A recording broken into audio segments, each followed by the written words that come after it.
Morning student, आदर्श की online क्लासों में आप सभी का हार्दिक अभिनंदन है। पीछे के सारे वीडियो आई थिंक आप लोगों ने देख लिए होंगे। अगर नहीं देखा है तो पीछे वाले वीडियो पर जाकर उन वीडियो को पहले देखें, देन टॉपिक आगे बढ़ते हैं। आज हम बात कर रहे हैं राजस्थान के अफवाह के लास्ट टॉपिक की। राजस्थान का अफवाह है।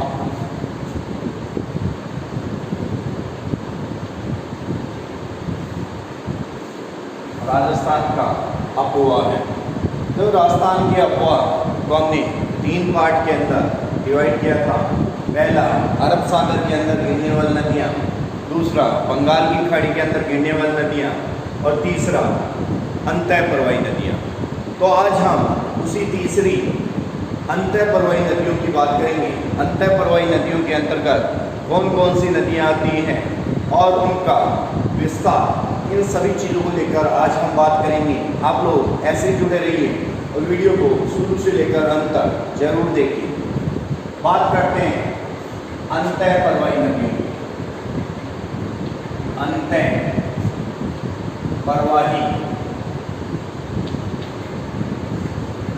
नदियाँ,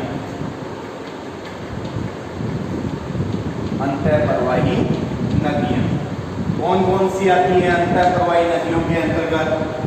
पहली घग्गर,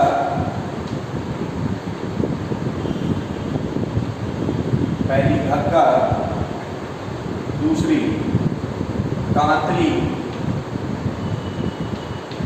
नोट कर लीजिए बेटा, तीसरी कांकने,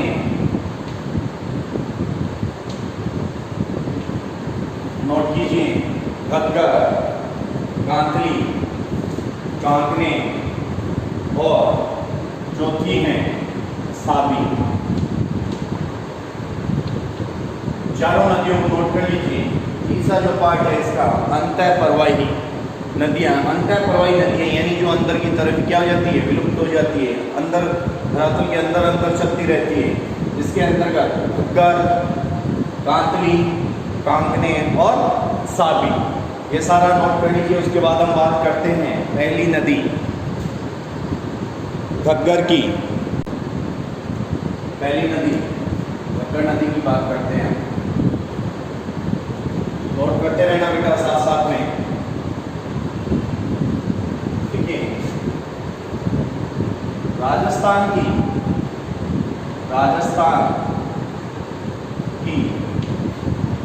अंतःप्रवाही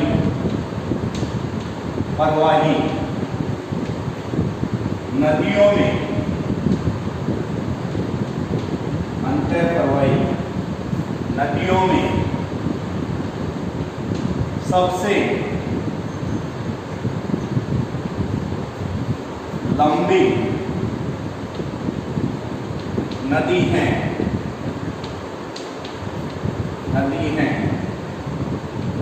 यह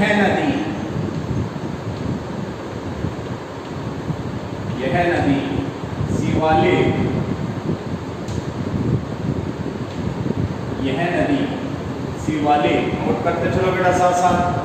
यह नदी शिवालिक पहाड़ियों में हिमालय,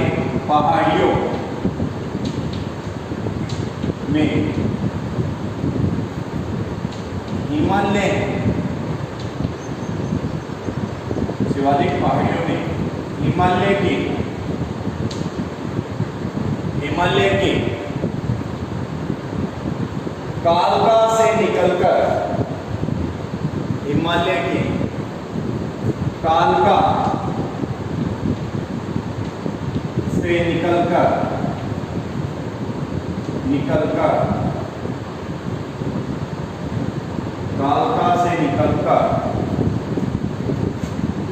हिमाचल प्रदेश,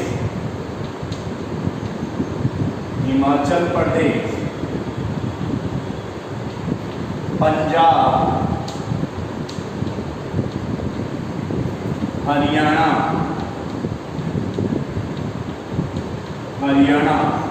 में बहने के बाद,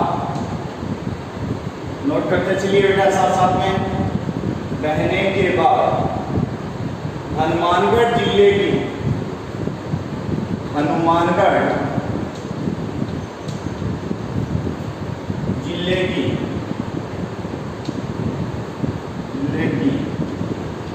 टिब्बी तहसील से राजस्थान में प्रवेश करती हैं, प्रवेश करती हैं। टिब्बी तहसील से राजस्थान के अंदर प्रवेश करती हैं। हनुमानगढ़, हनुमानगढ़, सूरतगढ़ में बहने के बाद, बहने के बाद, साथ साथ नोट करते चलिए बेटा, बहने के बाद पाकिस्तान के, पाकिस्तान के अकरा में जाकर फोर्ट अब्बास में, फोर्ट अब्बास में जाकर गिर जाती हैं, जाकर गिर जाती हैं। फोर्ट अब्बास में जाकर गिर जाती हैं। श्री गंगानगर और हनुमानगढ़ जिले में खग्गर के बहाव क्षेत्र को नाली प्रदेश कहते हैं। ये चीज याद रखना बेटा, बहाव क्षेत्र को नाली प्रदेश कहते हैं। कौन से? हनुमानगढ़ और गंगानगर जिले में खग्गर के बहाव को क्या कहते हैं? नाली प्रदेश कहते हैं। खग्गर नदी को मृत नदी, खग्गर नदी को कौन सी नदी? मृत नदी भी कहते हैं। खग्गर नदी को मृत नदी भी कहते हैं। तथा इसी के साथ वैदिक काल में इसी नदी को क्या कहा जाता था? सरस्वती नदी, सरस्वती नदी भी इसे ही कहा जाता। दोबारा इस चीज को ढंग से समझ लीजिए बेटा। खग्गर बात कर रहे हैं हम अंतःप्रवाही नदियों की। अंतःप्रवाही नदी जो धरातल के अंदर ही रहती है, उन नदियों की बात कर रहे हैं। उनमें से जो पहली नदी है अंतःप्रवाही में खग्गर नदी। खग्गर नदी राजस्थान की अंतःप्रवाही नदियों में सबसे लंबी नदी है। चलो सबसे पहले इसको हाईलाइट कर लेना। अंतःप्रवाही नदियों में सबसे लंबी नदी है। इसमें अंतःप्रवाही नदियों में सबसे लंबी नदी है। यह नदी शिवालिक पहाड़ियों के हिमाचल प्रदेश के कालका, कहां से निकलती है? कालका से निकलती है। कहां से निकलती है? कालका से निकलती है। कालका से निकलकर हिमाचल प्रदेश, पंजाब और हरियाणा, हिमाचल प्रदेश, पंजाब और हरियाणा में बहने के बाद हनुमानगढ़ जिले के टिब्बी तहसील, हनुमानगढ़ जिले के, अंडरलाइन कीजिए इसको भी, हनुमानगढ़ जिले के टिब्बी तहसील से राजस्थान के अंदर क्या करती है? प्रवेश करती है। राजस्थान के अंदर प्रवेश करती है। हनुमानगढ़, सूरतगढ़, और लिखना चाहो तो अनूपगढ़, हनुमानगढ़, सूरतगढ़, अनूपगढ़ में बहने के बाद पाक यानी पाकिस्तान के हकरा, कौन सा? हकरा, याद रखना बेटा। पाकिस्तान के हकरा में जाकर फोर्ट अब्बास में जाकर गिर जाती है। पाकिस्तान के हकरा में जाकर फोर्ट अब्बास के अंदर गिर जाती हैं। दोबारा समझ लीजिएगा, राजस्थान के अंतःप्रवाही नदियों में सबसे लंबी नदी कौन सी है? खग्गर नदी है। यह नदी शिवालिक पहाड़ियों से में हिमालय के कालका से निकल गए। कहाँ से निकलती है? कालका से। कालका से निकलने के बाद हिमाचल प्रदेश, पंजाब और हरियाणा में बहने के बाद हनुमानगढ़ जिले के टिक्की तहसील के से राजस्थान के अंदर प्रवेश करती है। हनुमानगढ़ सूरतगढ़ में बहने के बाद पाकिस्तान के हकरा में जाकर फोर्ट अब्बास के अंदर गिर जाती है। इसे हनुमानगढ़ और गंगानगर के अंदर इसके बहाव क्षेत्र को हम क्या बोलते हैं? नाली प्रदेश बोलते हैं। क्या बोलते हैं? नाली प्रदेश बोलते हैं। और इसी नदी का और अन्य नाम मृत नदी भी इसे कहते हैं और वैदिक कालीन सरस्वती नदी भी इसे ही बोलते हैं। आप लोग ढंग से नोट कर लीजिए, नोट्स बनाते रहिए अपने साथ साथ में, नोट कीजिए इसको पूरे को। दिखाई दे रहा है सारा? आगे हम बात करते हैं दूसरी नदियों की। फिर दूसरी हम बात करते हैं कांतली नदी की। आई थिंक अब तक समझ में आ गई होगी। आपसे कोई भी अगर आपका कोई क्वेश्चन हो तो आप कमेंट बॉक्स के अंदर लिख सकते हैं और ढंग से अपने नोट्स बनाते रहिए ताकि आपके नोट्स भी साथ साथ तैयार होते रहें।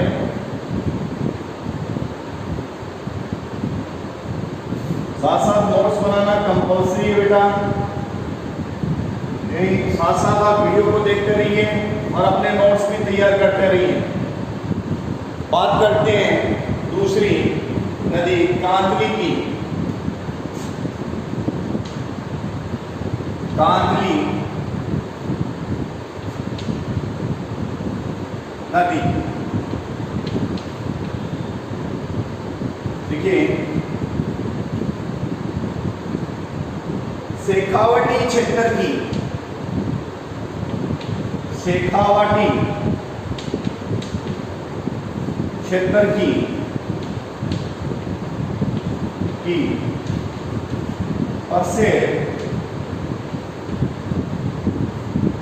शेखावटी क्षेत्र की प्रसिद्ध कांतली नदी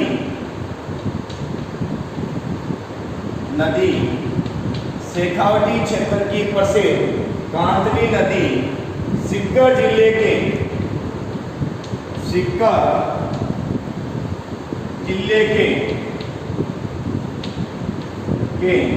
खंडेला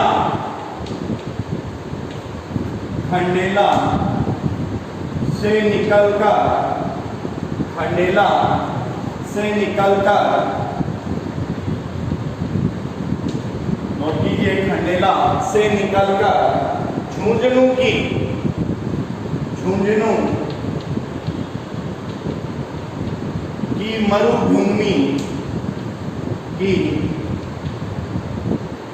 मरुभूमि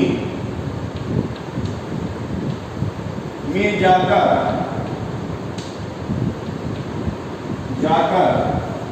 समा जाती हैं।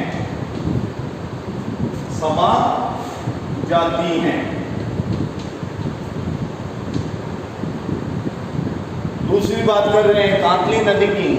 कांतली नदी आप सभी को पता है कहां से निकलती है? सीकर के खंडेला से निकलती है। सीकर के खंडेला से निकलकर अभी पीछे आप सभी को पता है कांतली नदी का थोड़ा भाव ज्यादा हो गया तो पानी ऊपर की तरफ आ गया था। वही नदी की हम बात कर रहे हैं, कांतली नदी अंतःप्रवाही की सेकंड नदी। कांतली नदी शेखावटी क्षेत्र, अपना जो एरिया है वो कौन सा है? शेखावटी का क्षेत्र है। शेखावटी क्षेत्र की प्रसिद्ध कांतली नदी सीकर जिले के खंडेला से निकलकर झुंझुनू की मरुभूमि के अंदर क्या हो जाती है? समा जाती है। ये है अपनी दूसरी नदी। नोट कीजिए, कांतली नदी अगेन समझा देता हूँ। शेखावटी क्षेत्र, अपना जो एरिया वो कौन सा है? शेखावटी क्षेत्र है। शेखावटी क्षेत्र की प्रसिद्ध कांतली नदी, कौन सी नदी? कांतली नदी। देखो चूरू के अंदर तो कोई नदियां है नहीं, इसके लिए चीज ध्यान रखोगे आप लोग। शेखावटी क्षेत्र की प्रसिद्ध कांतली नदी कहां से निकलती है?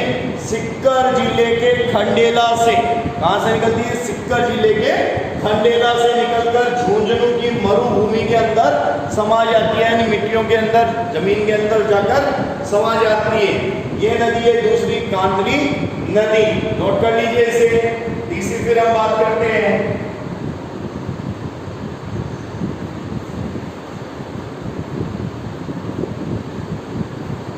तीसरी नदी। आप वीडियो को शेयर करते रहिए बेटा, आपके जितने भी जो क्लासमेट हैं उन क्लासमेटों के बीच वीडियो शेयर करते रहिए ताकि आपको किसी तरीके की प्रॉब्लम न हो। कोई भी डिस्कशन करना हो कमेंट बॉक्स के अंदर आप लिखते रहिए। तीसरी है कांकने, तीसरी नदी है कांकने नदी। हेडिंग डालिए आप लोग भी।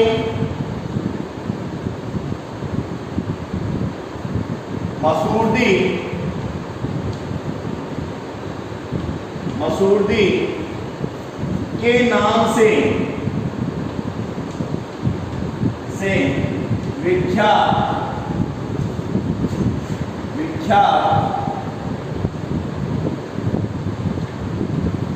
मसूरदी के नाम से विख्यात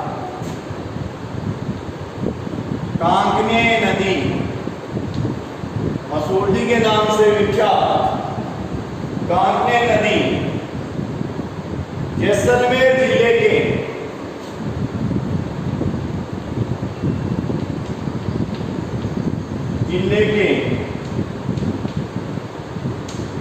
जैसलमेर जिले के, नोट करते चलिए बेटा साथ साथ, कोटड़ी से निकलकर, कोटड़ी से निकलकर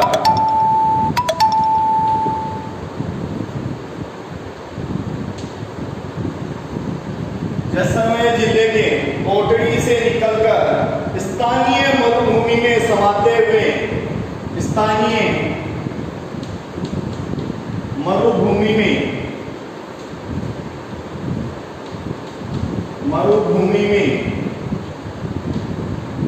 समाते हुए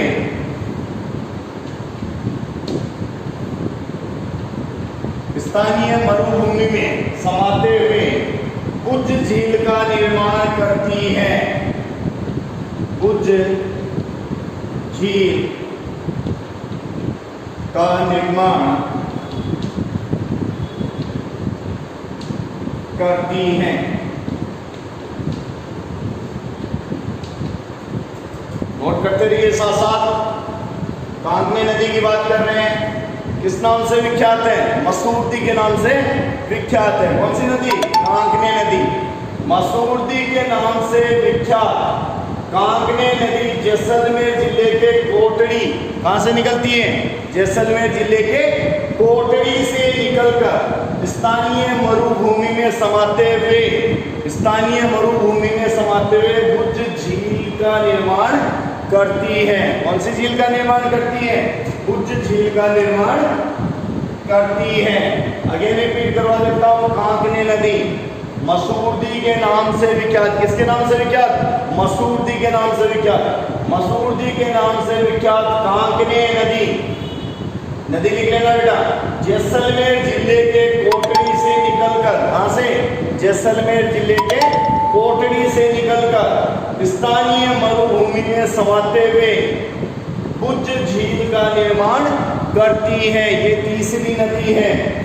आप लोग वीडियो को शेयर करते रहिए ताकि सभी बच्चों तक ये वीडियो पहुंच सके, और साथ साथ नोट्स बनाते रहिए। कहीं भी कोई दिक्कत आ रही है वो आप कमेंट बॉक्स के अंदर लिखते रहोगे। बात करते हैं हम चौथी नदी की। नेक्स्ट हम लास्ट नदी की बात कर रहे हैं। सभी जो आपको लाइनें लिखवा रहा हूं ये लाइन आप नोट करते चलें ताकि आपके साथ साथ नोट्स तैयार होते रहें। डेली अपनी क्लासें हो रही है, आप लोग ऐसे जुड़े रहिए। चौथी जो नदी है अपनी वो है साबी। साबी नदी से साहबी नदी भी हम कहते हैं। नोट कीजिए, जयपुर जिले में, जयपुर जिले में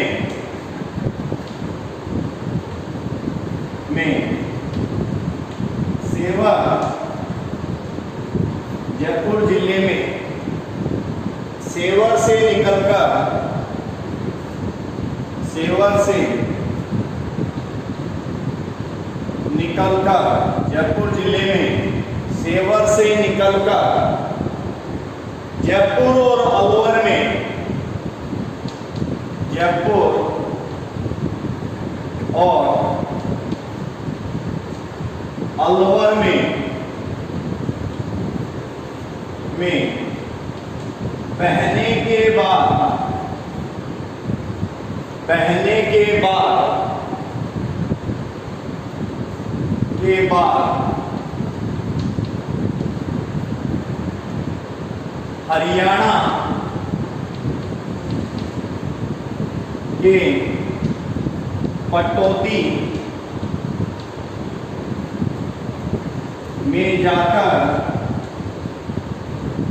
हरियाणा के पटौदी में जाकर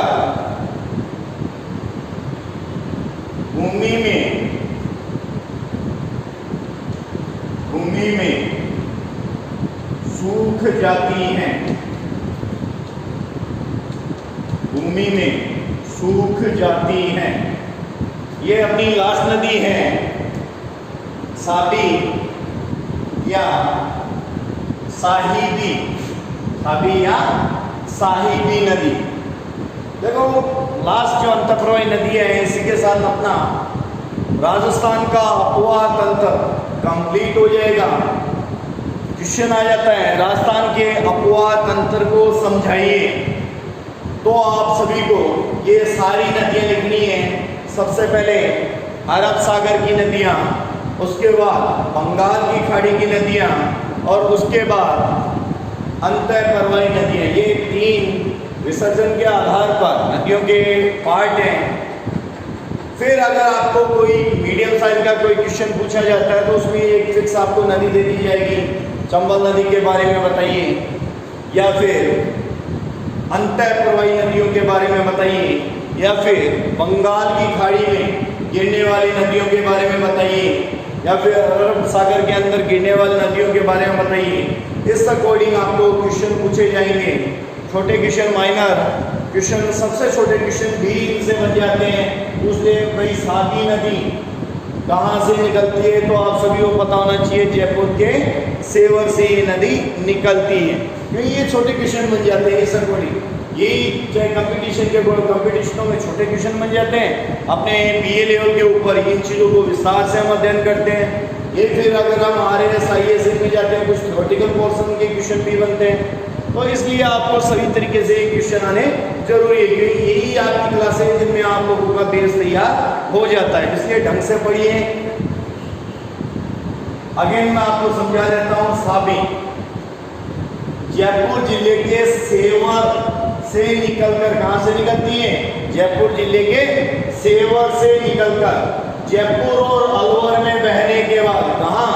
जयपुर और अलवर। जयपुर से निकलेगी फिर जयपुर में बहेगी, देन वहां से अलवर जाएगी। अलवर में बहने के बाद हरियाणा के पटौदी, हरियाणा के कौन सी जगह पर?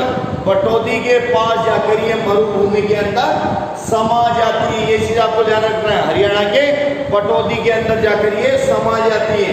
कहां से निकलती है? जयपुर के सेवर से निकलती है और सेवर से निकलने के बाद जयपुर और अलवर के अंदर बहने के बाद में ये हरियाणा चली जाती है। हरियाणा के कहां पर?